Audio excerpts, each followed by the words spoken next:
नमस्कार, मैं पीसी तिवारी आप सभी का राजपूत ट्यूटोरियल्स के ऑनलाइन प्लेटफॉर्म रेला में स्वागत करता हूं। आज की क्लास में हम देखेंगे सब इंस्पेक्टर और सहायक उपनिरीक्षक में सामान्य मानसिक योग्यता में क्या क्या टॉपिक आते हैं।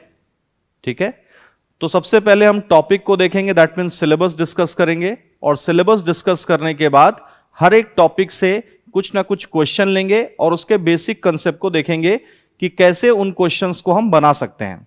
आइए देखते हैं कि इसके सिलेबस में क्या क्या है।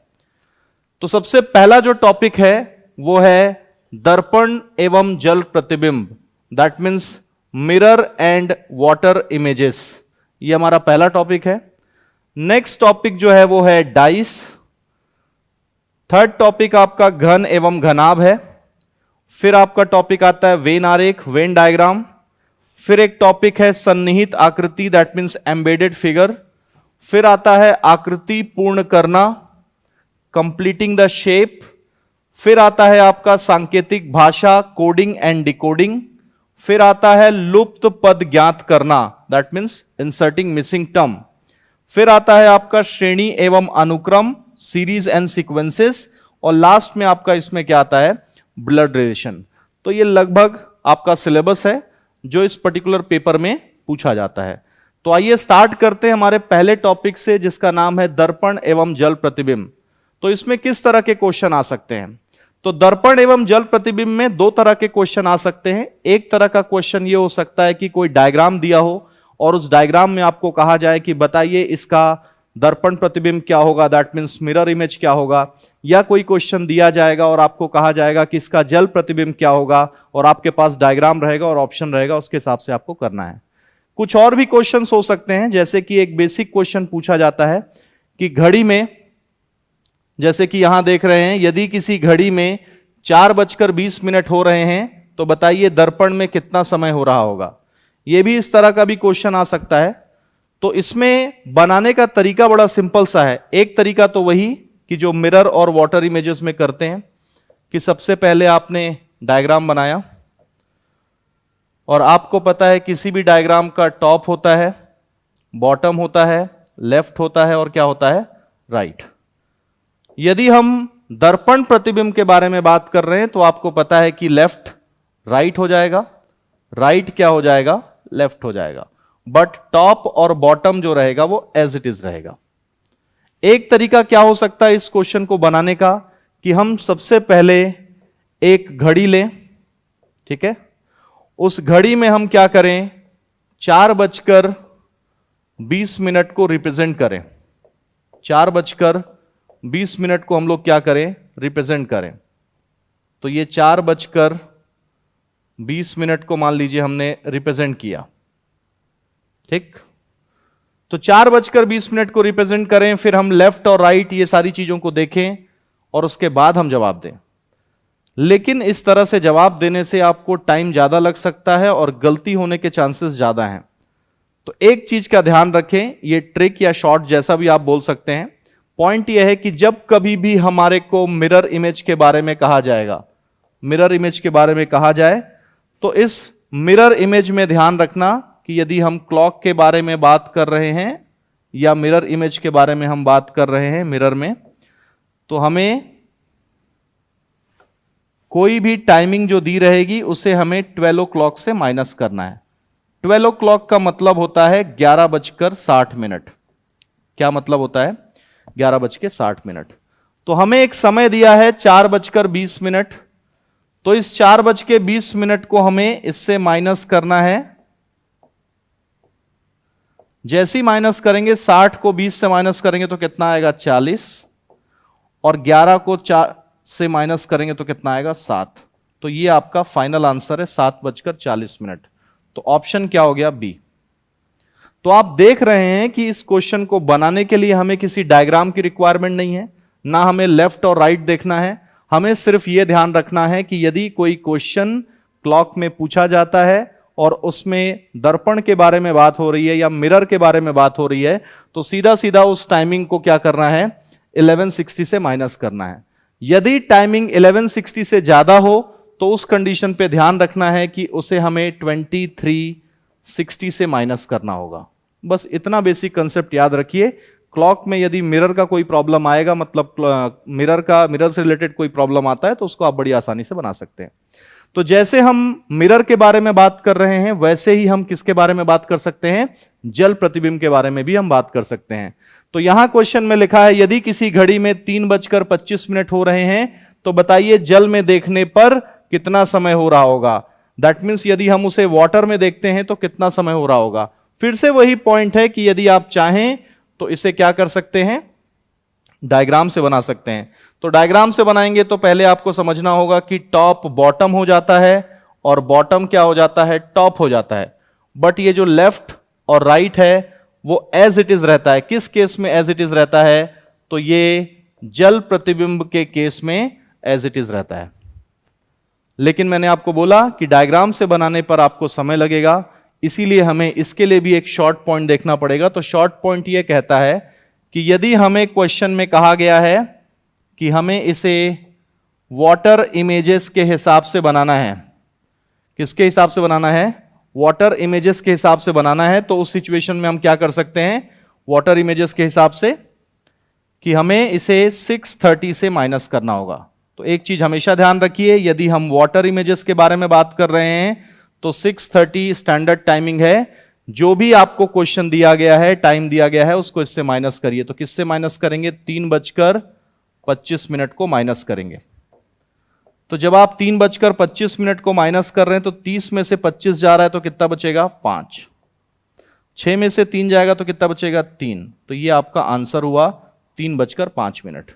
तो आप देख रहे हैं कि 3:05 आपके आंसर में प्रेजेंट है। तो आप देख रहे हैं कि कितने आसानी से हम इस प्रॉब्लम को बना पा रहे हैं। लेकिन बस ये ध्यान रखिए, जब हम जल प्रतिबिंब के बारे में बात कर रहे हैं तो 6:30, जब हम दर्पण प्रतिबिंब के बारे में बात कर रहे हैं तो 11:60, मतलब 12 बजे की टाइमिंग को ही ध्यान रखना है। ठीक है, आई होप आपको क्लियर होगा। ठीक है, चलिए आगे देखते हैं। नेक्स्ट टॉपिक हमारा क्या है, घन एवं घनाभ। तो घन एवं घनाभ में जब क्वेश्चन एग्जामिनेशन में आते हैं तो एक क्वेश्चन जो होता है वो होता है कि डायग्राम दिया रहता है और उस डायग्राम में हमें काउंट करना होता है कि कितने घन हैं। एक ये क्वेश्चन होता है। दूसरा क्वेश्चन जो होता है वो डिस्क्रिप्टिव टाइप का होता है। कहने का मतलब है कि एक बड़ा सा घन दिया होता है, उसमें कलर वगैरह बताया जाता है, उसके डायमेंशंस बताए जाते हैं और उसके बाद उसे कट किया जाता है छोटे छोटे टुकड़ों में। जब हम छोटे छोटे टुकड़ों में उसे कट करते हैं तो कट करने के बाद आपको पूछा जाता है कि बताइए कितने घन बने। एक क्वेश्चन ये पूछा जाता है। दूसरा पूछा जाता है कि बताइए एक सतह रंगीन घनों की संख्या कितनी है, बताइए 2 सतह रंगीन घनों की संख्या कितनी है, बताइए 3 सतह रंगीन घनों की कितनी है, और बताइए कि ऐसे कितने घन हैं जिसकी कोई भी सतह रंगीन नहीं है।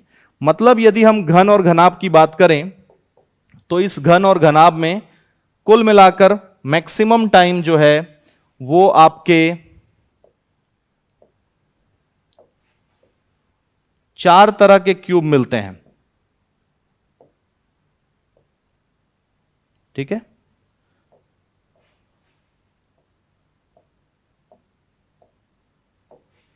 ऐसे क्यूब जिनके 3 सरफेस पेंटेड हैं, ऐसे क्यूब जिनके 2 सरफेस पेंटेड हैं, ऐसे क्यूब जिनके 1 सरफेस पेंटेड हैं, या ऐसे क्यूब जिनके क्या पेंटेड हैं, कोई भी सरफेस पेंटेड नहीं है। तो इस तरह से हमेशा बड़े घन को जब छोटे छोटे टुकड़ों में काटा जाता है तो वो भी एक घन होता है, छोटा घन। उस छोटे घन में भी कितने सरफेस होंगे, 6।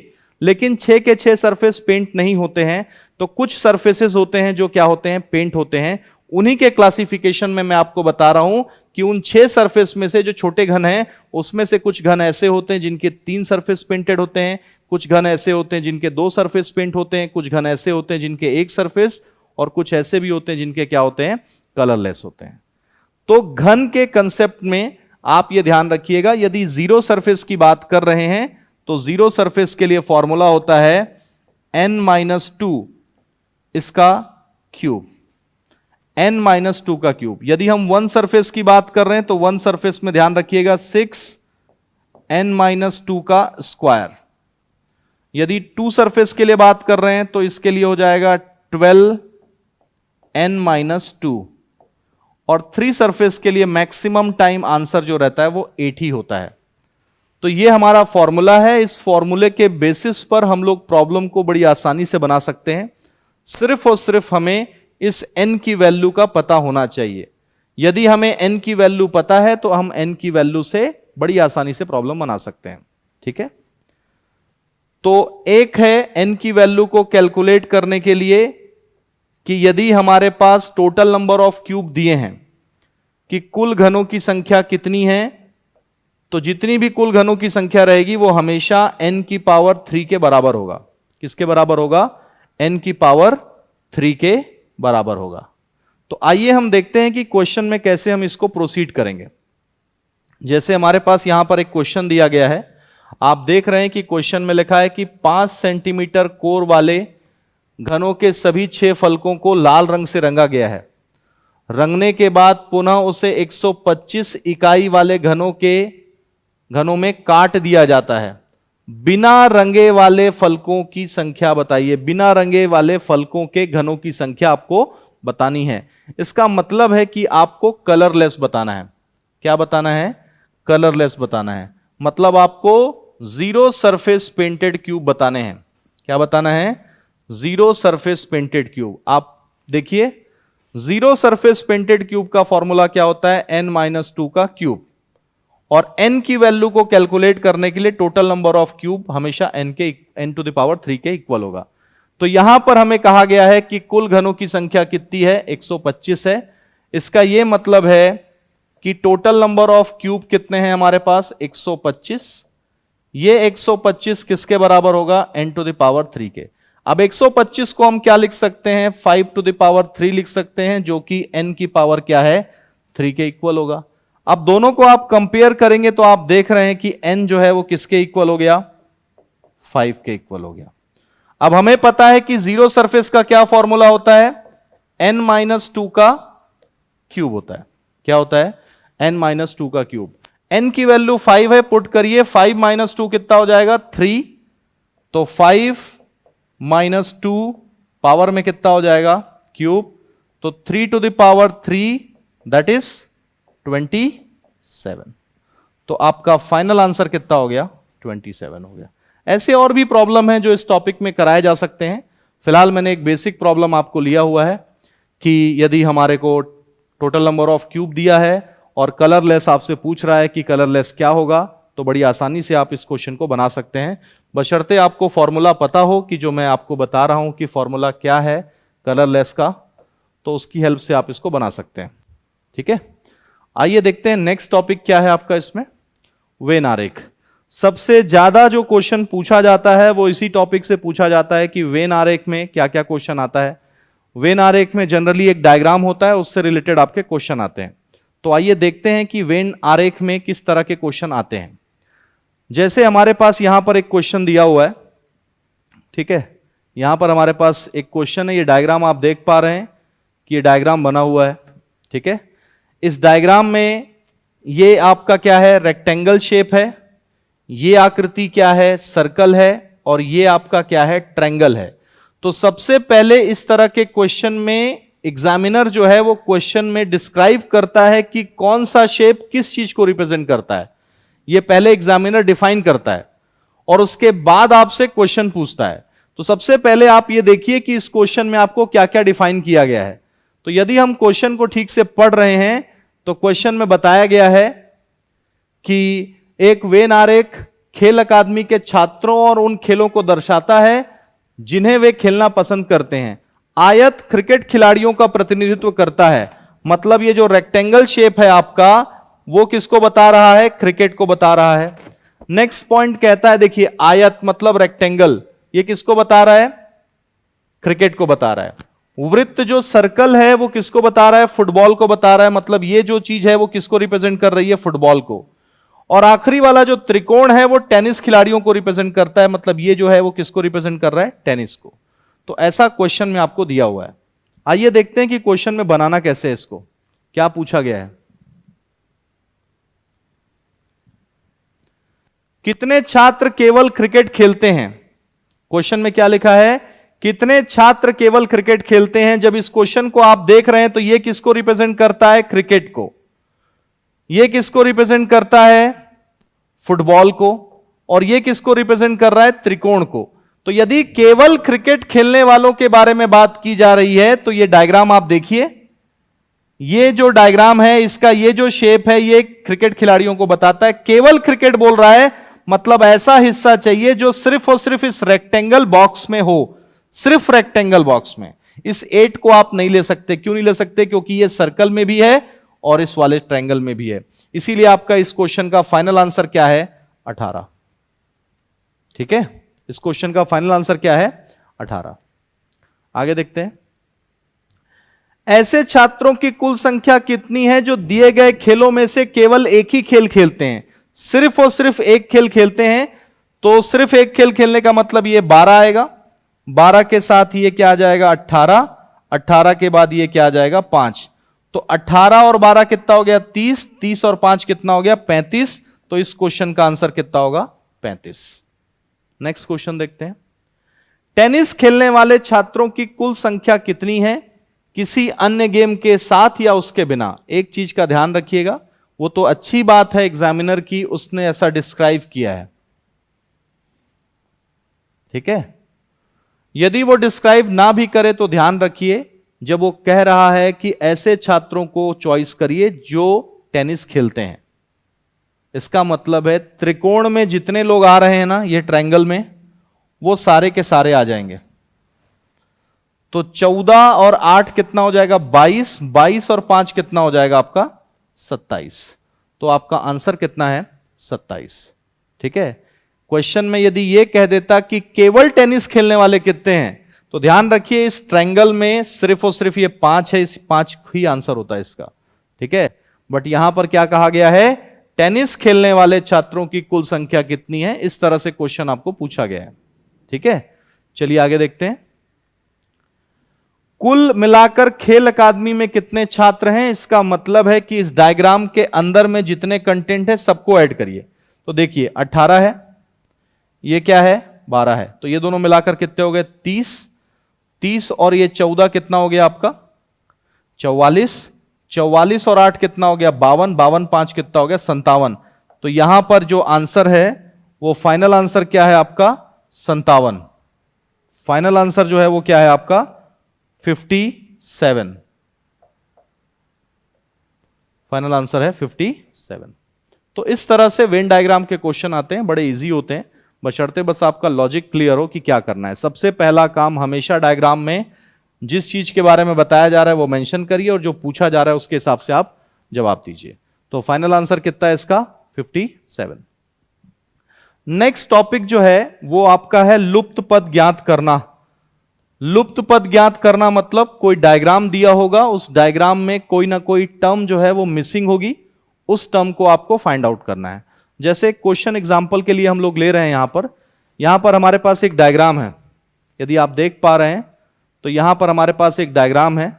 थोड़ा सा इमेज जो है वो हो गया है, मैं इसको ठीक से लिखता हूं। ये 6 है, ये 4 है, ये भी 4 है, यहां पर लिखा है n, ये लिखा है 5, ये लिखा है 6, ये लिखा है 10, ये लिखा है u।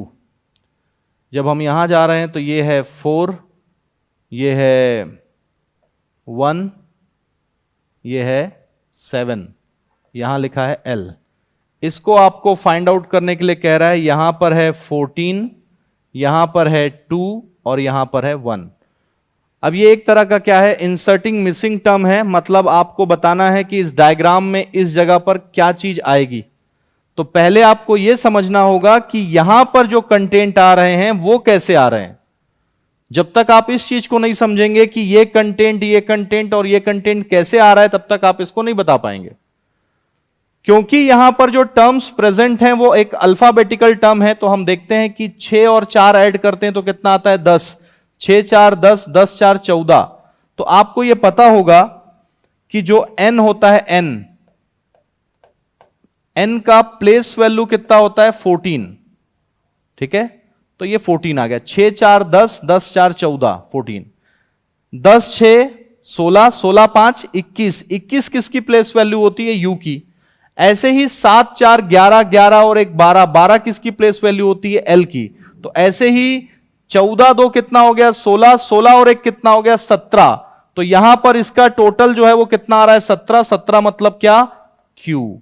तो आप ये कह सकते हैं कि इसका फाइनल जो होगा वो क्या हो जाएगा? क्यू हो जाएगा। तो इस तरह से लॉजिक जो है वो हमें फाइंड आउट करना होता है और उसी के बेसिस पर हम जवाब जो है वो दे पाएंगे एग्जामिनेशन में। ठीक है, ये आपके पेपर में आया हुआ क्वेश्चन है जो मैंने एक बेसिक पॉइंट पे लिया हुआ है। ठीक है, आइए देखते हैं आगे क्या है। रक्त संबंध, ब्लड रिलेशन से रिलेटेड क्वेश्चन आपको यहां पे देखने को मिलेगा। तो ब्लड रिलेशन से क्वेश्चन जब देखने को मिलता है तो हमें कुछ चीजें हैं जो ध्यान रखनी पड़ेंगी। सबसे पहले जो चीज ध्यान रखनी है कि हमें जो डायग्राम है वो बनाने आना चाहिए।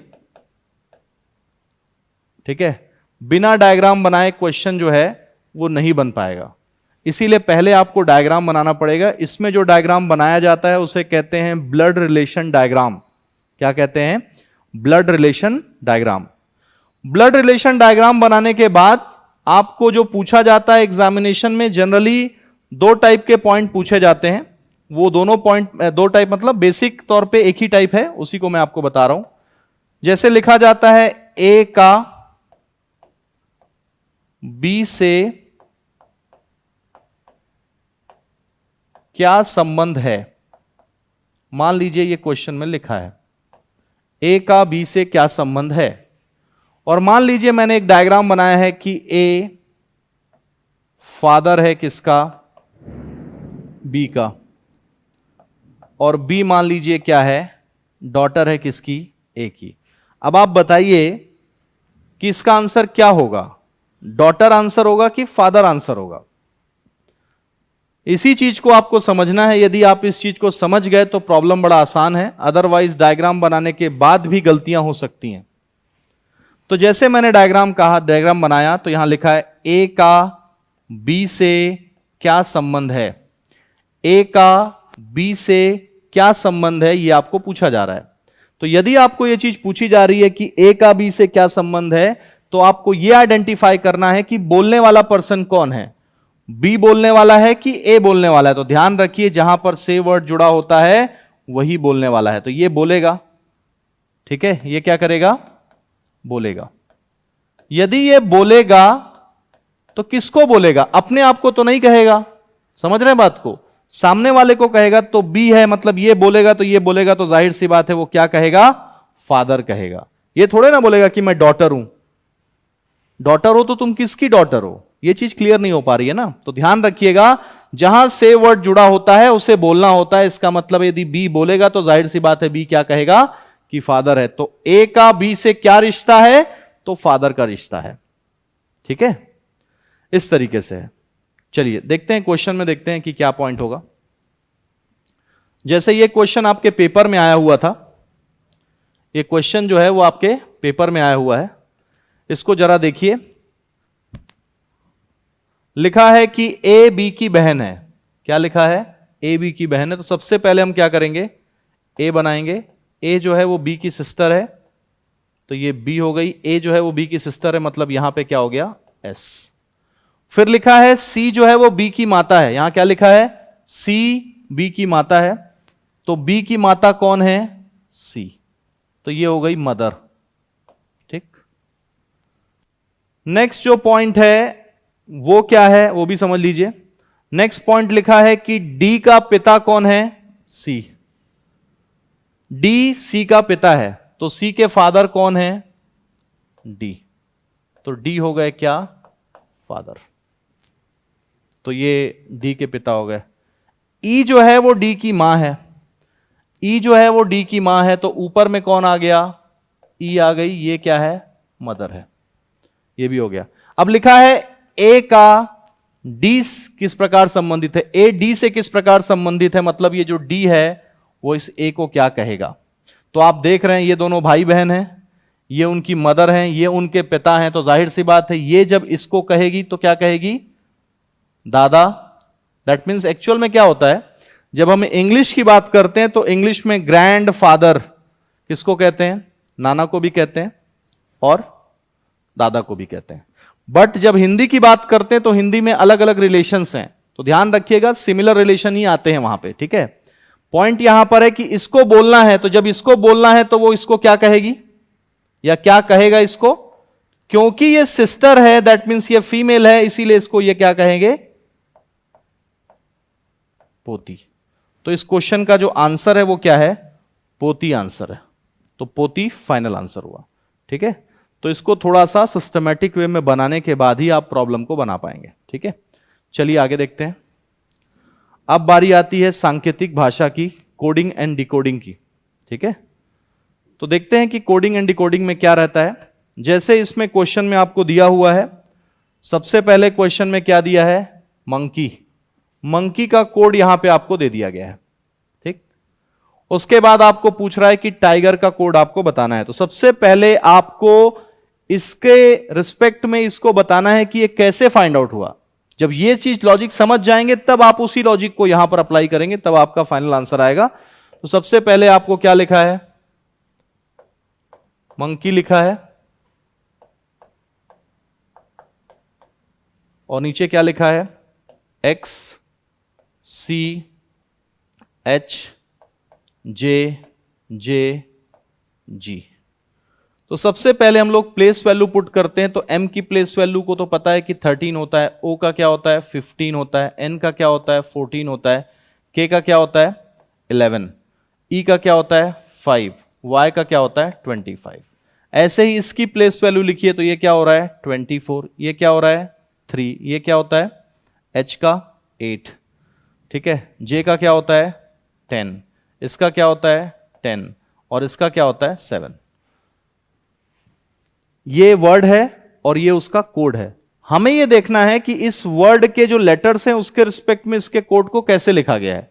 अब बहुत सारे तरीके हो सकते हैं। एक जनरली ये होता है कि हम इससे इसको रिलेट करें, लेकिन आप देख रहे हैं जब इससे रिलेट कर रहे हैं तो ये तो बढ़ रहा है, लेकिन ये कम हो जा रहा है, फिर ये भी कम हो रहा है, ये कम हो रहा है, ये कम हो रहा है, ये भी कम हो रहा है। तो कुछ रिलेशंस उस तरीके से आपको समझ में आना चाहिए। तो जब हम देख रहे हैं तो हम देख रहे हैं कि ये 24 है, 24 से यहां पर जा रहे हैं, देखिए तो क्या हो रहा है, एक कम हो जा रहा है। 5 से यहां जा रहे हैं तो 2 कम हो जा रहा है, यहां जा रहे हैं 3 कम हो रहा है, यहां जा रहे हैं 4 कम हो रहा है, यहां जा रहे हैं 5 कम हो रहा है, और यहां जा रहे हैं तो क्या कम हो रहा है 6 कम हो रहा है। इसका मतलब है कि प्लेसेस भी चेंज हुए हैं और उसके साथ साथ उसके मतलब जो नंबर्स हैं उसमें एक एक कम होता जा रहा है। तो यदि इस तरह का पॉइंट है तो अब हमारे पास क्या है, टाइगर है, TIGER, टाइगर। तो सबसे पहले प्लेस वैल्यू लिखिए। टाइगर में टी की प्लेस वैल्यू क्या होती है 20, आई की कितनी होती है 9, जी की कितनी होती है 7, ई की कितनी होती है 5, और आर की कितनी होती है 18।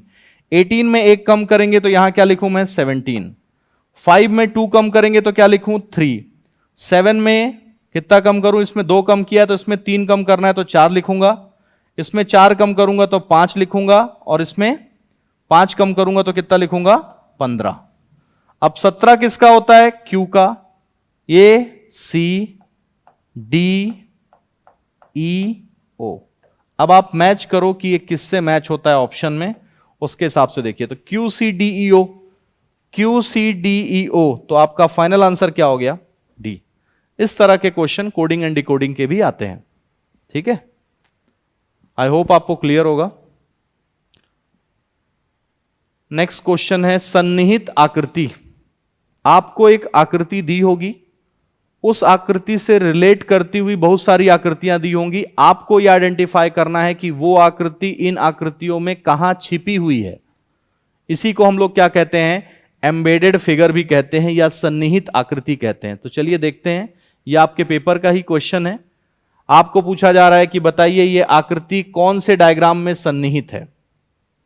थोड़ी देर के लिए वीडियो को पॉज करिए और चेक करिए कि बताइए कि कौन से डायग्राम में ये सन्निहित है, कौन से डायग्राम में ये सन्निहित है, इसे आप चेक करके बताइए।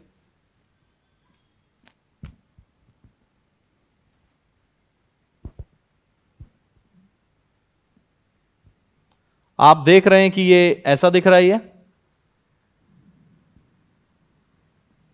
इन डायग्राम में ये थोड़ा सिमिलर दिख रहा है बट इसका शेप उल्टा हो गया है। ये अलग है, ये अलग है, तो ये तो फिलहाल नहीं हो सकता, ये नहीं हो सकता। इन दोनों में कंपेयर करोगे तो यहां पर आपको डायग्राम एज इट इज दिख रहा है, देखिए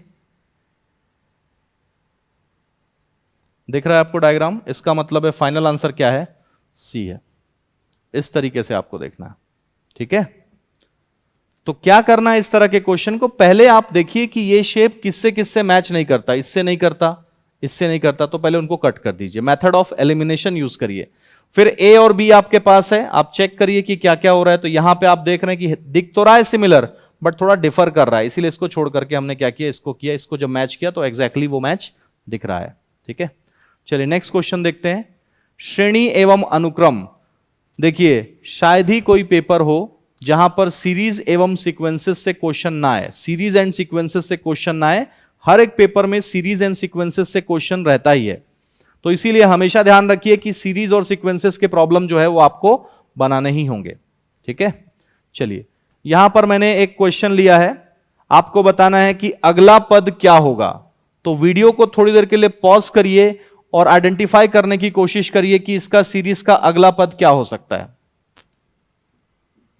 10-20 सेकंड के लिए पॉज करिए और चेक करिए कि इसका आंसर क्या हो सकता है।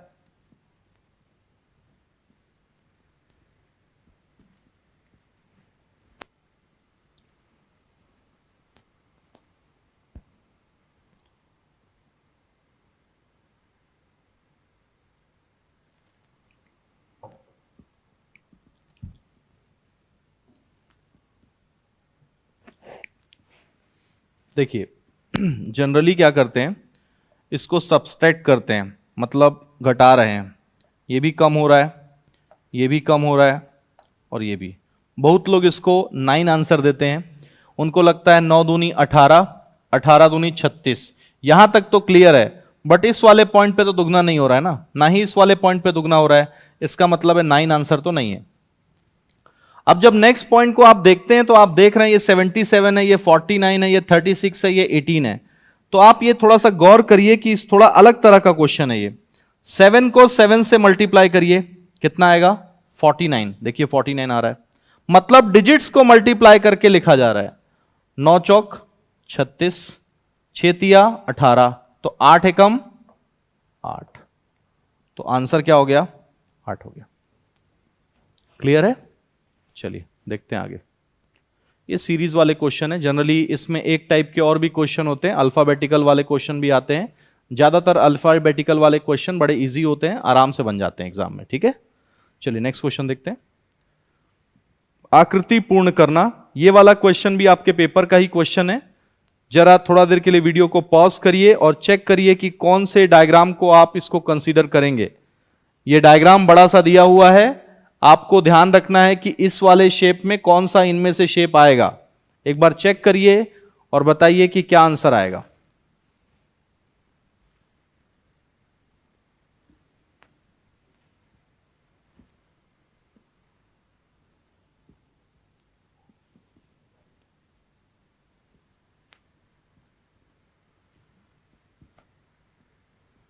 चलिए देखते हैं। जब आप इस डायग्राम को देख रहे हैं और इन शेप्स को देखिए, सीधा सीधा डायरेक्ट इंडिकेशन है कि कौन सा आंसर होगा, बट आपको थोड़ी बारीकियां ध्यान रखनी है। जब हम इस डायग्राम को देखते हैं तो हर एक डायग्राम में आप देखिए यहां पर स्पेस क्रिएटेड है, देख पा रहे हैं आप, ये वाला पोर्शन, ये वाला पोर्शन, ये वाला पोर्शन, ये वाला पोर्शन, और यहां भी देख रहे हैं स्पेस क्रिएटेड है क्रिएटेड स्पेस। अब आप इसमें देखिए कि ना इसमें स्पेस क्रिएटेड है, ना इसमें है, ना इसमें है, सिर्फ और सिर्फ ये देखिए यहां पर बस स्पेस है। इसका मतलब आपका आंसर क्या है, सी है, ठीक है। तो ज्यादा बेहतर होता है कि डायग्राम को आप कंसंट्रेशन के साथ देखिए और उसके बाद ऑप्शन को देखिए। जब आप ऐसा मैच करेंगे तो 100% चांस है कि आपका बन जाएगा, कहीं कोई इशू नहीं है, ठीक है। चलिए नेक्स्ट देखते हैं हम लोग। नेक्स्ट जो टॉपिक है वो आपका डाइस है, ठीक है। तो डाइस टॉपिक के लिए पॉइंट्स रहेंगे, उसके हिसाब से हमें देखना होगा कि डाइस का क्या क्या हो सकता है, ठीक है। तो चलिए देखते हैं। यदि कोई पासा आपको दिया है तो पासा सबसे पहले किस टाइप की आकृति है पासे की, पासा जो है एक तरह का क्या है, 3D स्ट्रक्चर है। क्या है ये, 3D स्ट्रक्चर है। ठीक, यदि मैं पासा बनाता हूं तो पासा मैं कैसे बना सकता हूं उसको देखते हैं। जनरली जो क्वेश्चन पेपर में क्वेश्चन आते हैं उसमें एक से ज्यादा पासे दिए होते हैं, एक से ज्यादा पासे आपको दिए होते हैं। तो जैसे मैंने यहां पर कुछ पासे बना रहा हूं,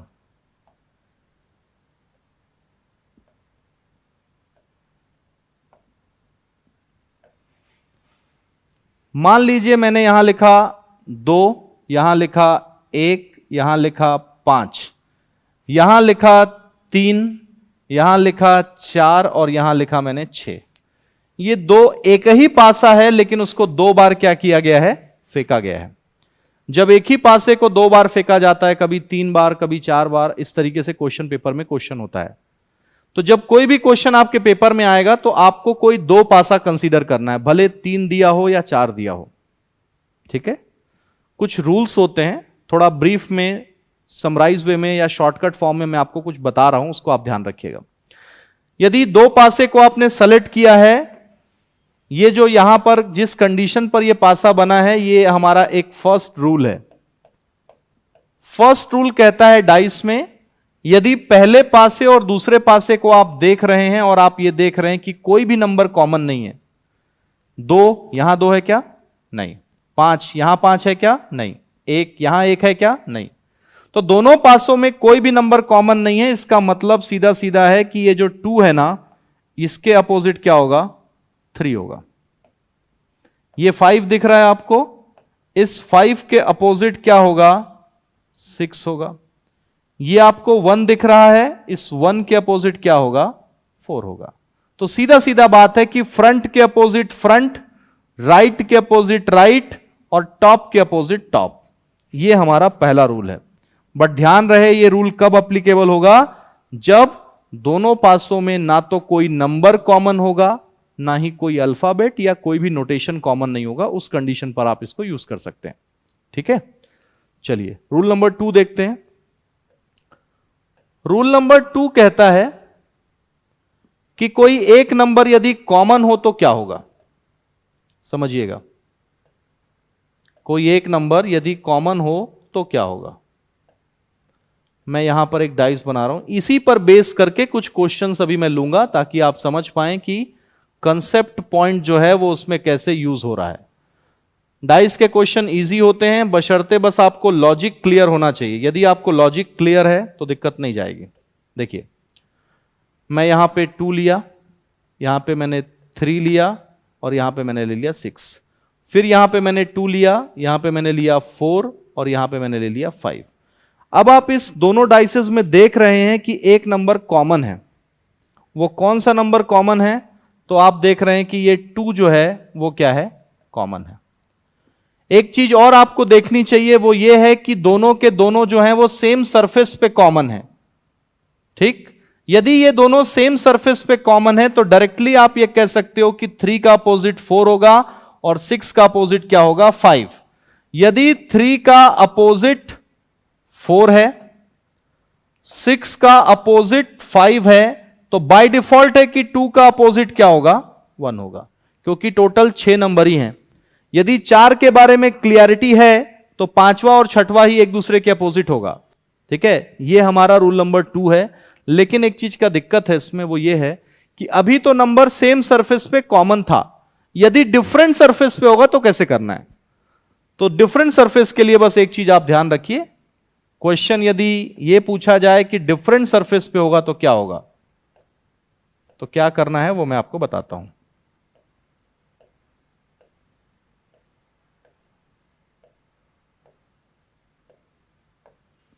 देखिए, मान लीजिए मैंने यहां लिया 3, यहां लिया 5, यहां लिया 6। अब इस 3 को ही मैं दूसरे में भी कॉमन करना चाहता हूं, बट मैं दूसरे सरफेस में लिखता हूं 3, 4 और ये 2। अब आप देखिए दोनों डाइसेस में क्या दिक्कत है, दोनों डाइसेस में क्या डिफरेंस है। दोनों डाइसेस में डिफरेंस है कि ये तो सेम सरफेस, ये कॉमन तो है, ये भी कॉमन है, बट ये सेम सरफेस पे, यहां पर है तो यहां पे नहीं है। ये अलग अलग सरफेस पे है। तो यदि एक नंबर कॉमन हो तो कैसे उसको सॉल्व करना है वो भी ध्यान रखिए। देखिए कैसे करना है, इसको क्लॉकवाइज रोटेट करिए ऐसे करके। ठीक, कैसे करेंगे, पहले लिखेंगे 3, फिर क्या लिखेंगे 5, फिर क्या लिखेंगे 6। ऐसे ही इस 3 को लेंगे, घुमाएंगे। ठीक, तो पहले क्या लिखेंगे 3, 3 के बाद क्या लिखेंगे 2, और 2 के बाद क्या लिखेंगे 4। ठीक, अब आप मैच करिए। देखिए 6 के अपोजिट क्या हो जाएगा 4, 5 के अपोजिट क्या हो जाएगा 2, और 3 के अपोजिट क्या हो जाएगा 1। ये तरीका है बनाने का। यहां पर कोई भी नंबर कॉमन नहीं था, यहां पर हम देख रहे हैं कि एक नंबर कॉमन है। अब ऐसे ही हमारे पास और भी पॉइंट्स हैं, जैसे कि एक और पॉइंट भी है, वो ये कहता है रूल नंबर आपका 3। जब एक नंबर कॉमन हुआ तो 2 नंबर भी कॉमन हो सकता है। जब 2 नंबर कॉमन होगा तब क्या करना है, कुछ नहीं करना है, तब भी प्रॉब्लम बड़ा सिंपल सा है। देखिए कि ये कैसे बन रहा है, उसके हिसाब से सॉल्व करिए। देखिए यहां पे मैंने 2 लिया, यहां पे मैंने 3 लिया, यहां पर भी मैंने 2 ले लिया, यहां पर भी 3 ले लिया, यहां लिया 6 और यहां लिया 5। मान लीजिए एक डाइस दिया है इस वाले शेप में। अब आपको पूछा जा रहा है कि बताइए 5 के अपोजिट क्या होगा। तो ध्यान यह रखना है कि जब 2 नंबर कॉमन होते हैं, दोनों डाइसेस में 2 नंबर कॉमन है, देखिए चाहे वो सेम सरफेस पे हो या डिफरेंट सरफेस पे हो, सीधी सी बात है, इस 6 के अपोजिट क्या होगा 5। 6 के अपोजिट क्या होगा 5। यदि आपको मैं पूछूं कि इस क्वेश्चन में बताइए 2 के अपोजिट क्या होगा, या मैं आपसे पूछूं कि 3 के अपोजिट क्या होगा, तो क्या बताएंगे आप। यदि मैं आपसे पूछता हूं कि 2 के अपोजिट क्या है, या मैं आपसे पूछता हूं कि 3 के अपोजिट क्या है, तो क्या करना है वो चीज समझिएगा। क्वेश्चन कहता है कि 2 3 2 3 क्या है कॉमन है, तो 6 का अपोजिट कितना है 5। तो यदि हम 2 और 3 के बारे में बात करें तो क्या आप ये बोल सकते हैं कि 2 के अपोजिट 3 होगा, नहीं बोल सकते। 2 के अपोजिट 6 होगा, क्या आप ये बोल सकते हैं, नहीं बोल सकते। क्यों नहीं बोल सकते, उसके पीछे भी रीजन है कि 2 के आसपास वाली सरफेस कौन सी है, 3 है और 6 है, तो 2 के अपोजिट कभी भी 3 और 6 नहीं हो सकते। और यदि 2 के अपोजिट 3 6 नहीं हो सकते, तो ऐसे ही 2 के अपोजिट 5 भी नहीं हो सकता। 2 के अपोजिट 5 भी नहीं हो सकता। तो इसका मतलब है 2 के अपोजिट क्या हो सकता है, तो क्या नहीं हो सकता वो पहले देख लीजिए। 3 नहीं हो सकता, ठीक है, 6 नहीं हो सकता, 5 नहीं हो सकता। ऐसे ही 3 के अपोजिट 2 नहीं हो सकता, 6 नहीं हो सकता, 5 नहीं हो सकता। तो इनके लिए एग्जैक्ट वैल्यू बताना मुश्किल है, बट क्या हो सकता है तो उसको समझिएगा। या तो 1 हो सकता है, या तो क्या हो सकता है, 4 नहीं दिया तो 4, 1 या 4 होगा। या तो 2 के अपोजिट 1 होगा या 4 होगा, या तो 3 के अपोजिट 1 होगा या 4 होगा। यही बेसिक पॉइंट है किसके लिए, डाइस के लिए। ठीक है, आई होप आपको क्लियर होगा। इसी पर बेस करके अभी हम क्वेश्चन देखने वाले हैं। चलिए, लिखा है नीचे एक पासे के 2 प्रारूप दिखाए गए हैं, मतलब एक ही पासे को 2 बार फेंका गया है। 2 बार फेंकने के बाद कहा गया है इस पासे में अंक 1 के विपरीत फलक पर क्या होगा। एक चीज का हमेशा ध्यान रखिएगा, डाइस में सिर्फ एक ही क्वेश्चन आता है, वो कहता है कि बताइए इस सरफेस के अपोजिट क्या होगा। ये कभी नहीं बोलेगा कि बताओ तो 2 के आसपास क्या होगा, ये कभी नहीं पूछा जाता, हमेशा अपोजिट ही पूछा जाता है। तो हमेशा यदि अपोजिट पूछा जाएगा तो आपको ध्यान रखना है कि कंपेयर करिए, 1 2 3 यहां दिख रहा है, 4 5 6 दिख रहा है। तो हमारा जो रूल नंबर 1 था वो ये शो कर रहा था कि क्या इस डाइसेस में जो नंबर्स हैं वो यहां मैच कर रहे हैं, क्या नहीं मैच कर रहे हैं। आपको पूछा है 1 के अपोजिट, सीधा सीधा 1 के अपोजिट क्या हो जाएगा 4। तो आपका आंसर क्या हो गया 4 हो गया। ठीक है, चलिए आगे देखते हैं। नीचे एक पासे के 3 प्रारूपों को दर्शाया गया, इस पासे में अंक 4 के विपरीत पर क्या होगा। अंक 4 के विपरीत क्या होगा यह आपको पूछ रहा है। तो यहां पे आपके पास डाइसेस हैं, 4 के विपरीत आपको पूछ रहा है, तो बताइए क्या होगा 4 के विपरीत। तो कोई भी 2 डाइस आप लीजिए, जैसे मान लीजिए इसको और इसको हम लेते हैं, तो हम देख रहे हैं कि यहां पे 4 है, यहां पर भी हम देख रहे हैं कि क्या है 4 है, यहां पर हम देख रहे हैं कि क्या है 2 है, यहां पर भी हम देख रहे हैं क्या है 2 है। तो इसका मतलब है कि 5 के अपोजिट क्या होगा 3, बट आपको तो 4 के अपोजिट पूछा है। किसके अपोजिट पूछा है? 4 के। ऐसे ही इन दोनों डाइसेस को लेंगे तो हम देख पा रहे हैं कि इन दोनों में कोई कॉमन है क्या? तो ये 4 कॉमन है। क्या सेम सरफेस पे कॉमन है? तो सेम सरफेस पे कॉमन नहीं है, डिफरेंट सरफेस पे कॉमन है। तो हमें इसे क्या करना पड़ेगा? रोटेट करना पड़ेगा। क्या करना पड़ेगा? रोटेट। तो रोटेट करिए, तो पहले क्या लिखोगे? 4, 4 के बाद क्या लिखोगे? 3, 3 के बाद क्या लिखोगे? 2। ऐसे ही इसको लेकर के जब रोटेट करोगे तो पहले क्या लिखोगे? 4, फिर क्या लिखोगे? 5, फिर क्या लिखोगे? 1। आपको पूछा है 4 के अपोजिट, तो 2 के अपोजिट क्या हुआ? 1। 3 के अपोजिट क्या हुआ? 5। तो 4 के अपोजिट क्या हो जाएगा? 6। तो यहां पे डी ऑप्शन जो है वो आपका फाइनल आंसर है। आई होप आपको क्लियर होगा कि क्या हमने यहां पे डिस्कस किया है। ठीक है, तो इसी तरह के जनरली जो है वो क्वेश्चंस आपके पेपर में आते हैं। ठीक है, आई होप आपका आज का सेशन जो है वो आपके लिए फ्रूटफुल रहा होगा। Thank you.